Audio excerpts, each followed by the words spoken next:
I knew this, and I was texting with some people that night. I said, once it got to 27-14, Staley's asshole got as tight as it could be. I knew this was coming, right? You could just see it. It's like when Doc Rivers is coaching the Sixers and they have a big lead, and all of a sudden it gets cut to like 4. I could see the sweat dripping down Doc's head. Like, it's over. Like, you know it.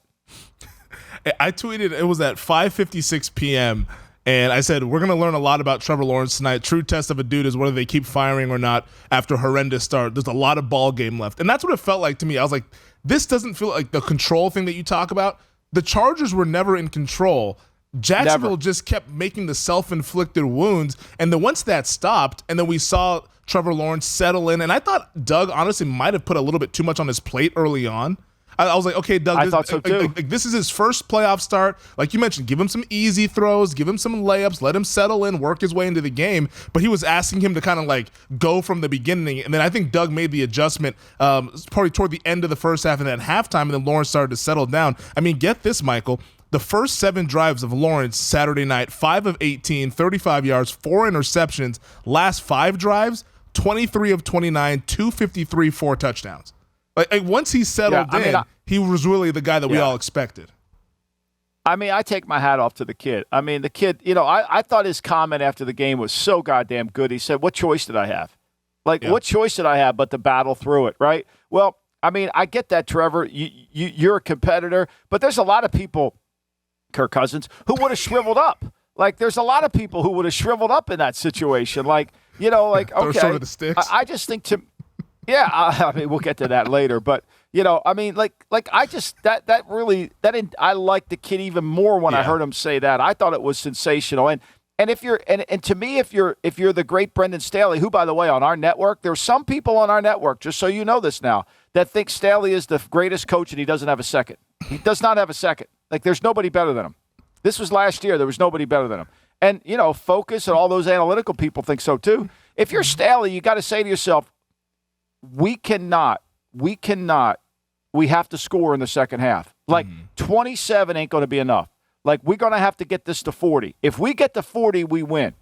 Like there's never a conversation about that. Like to me, I'm always thinking that. What's it going to take to win this game?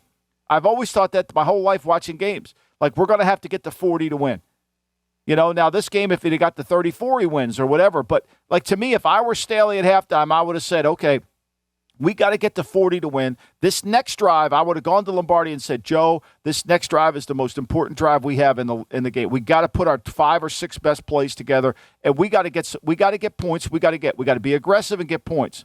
And what happened was when they lose 4 yards, as a play caller, when your run goes from -4, what do you automatically do? 9 straight passes. Yep.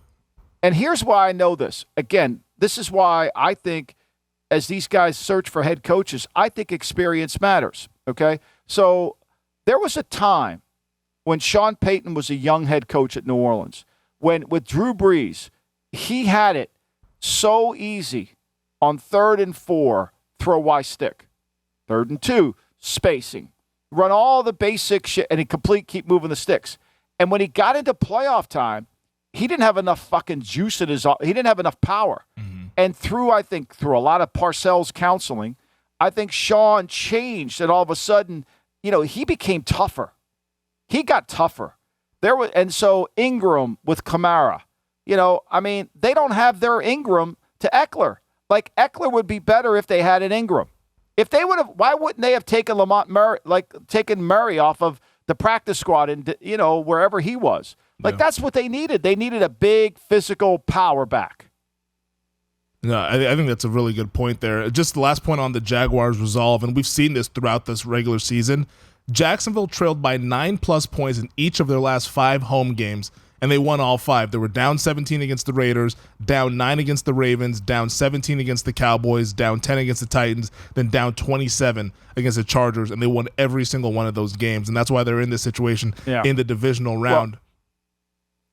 Like you take Kirby Smart when he walked off the field against Georgia TCU. What did the first thing he said to the announcer? This thing's a long way from being over. This is the best third quarter team in all.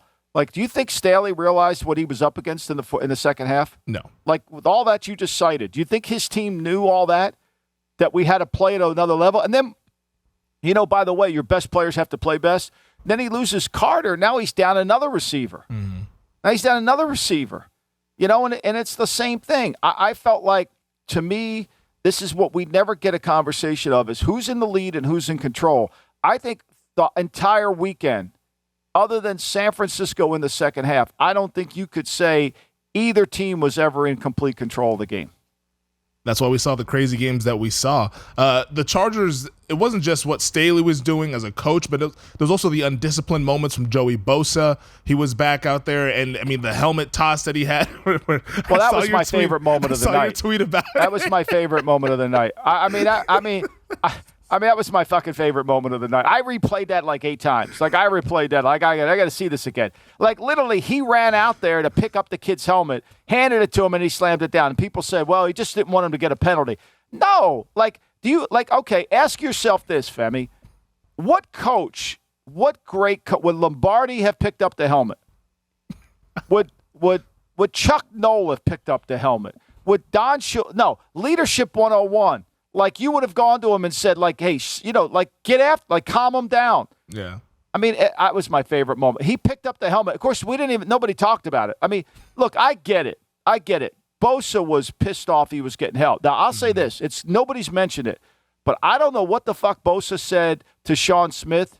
Yeah. But Sean Smith reacted. Did you see his reaction when he fucking threw the flag on Bosa? Because players say stuff to the refs all the time, but I don't know what Bosa, because Sean Smith ran backwards to Bosa. It was like, hey, what are you talking about? And then Bosa continued. What the fuck did you just say to me? And then he threw the flag. I would love to know. I would say that's probably going to go under the secret files, but I would love to know what that was, because Sean Smith's reaction to pissed. that was like, whoa, yeah, he was really pissed. Of course, this is shit we don't get to see. Like, I don't understand it. There's so much that the NFL gives the network so much shit to deal with, and naturally we just ignore it.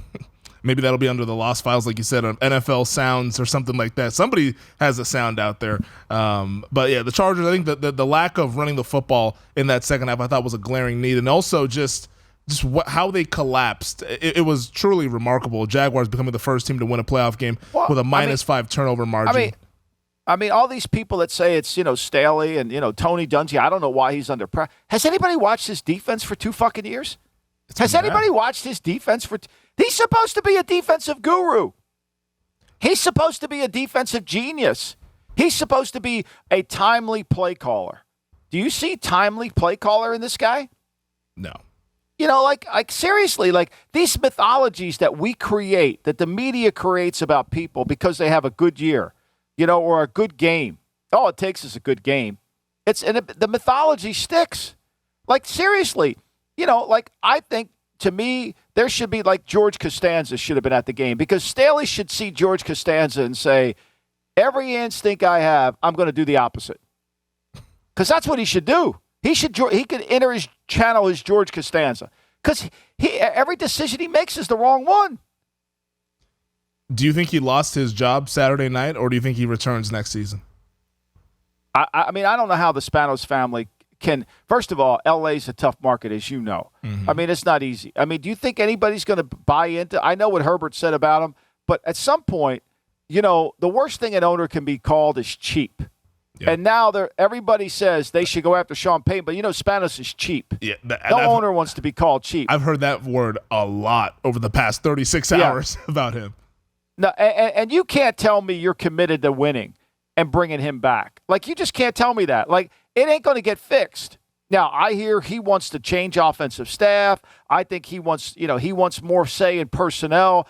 I mean, I think internally there's a lot going on in that building. Mm-hmm. Telesco's contract's up. I feel bad for Tom, because Tom's dealing with this guy, and who knows? I mean, how many games could they have won? I mean, let me just add, if Payton is coaching this team, they're the number 1 seed probably. Yeah, they win the division. Because I promise you, Payton would have recognized, I got to have a power run game if I'm going to beat good teams.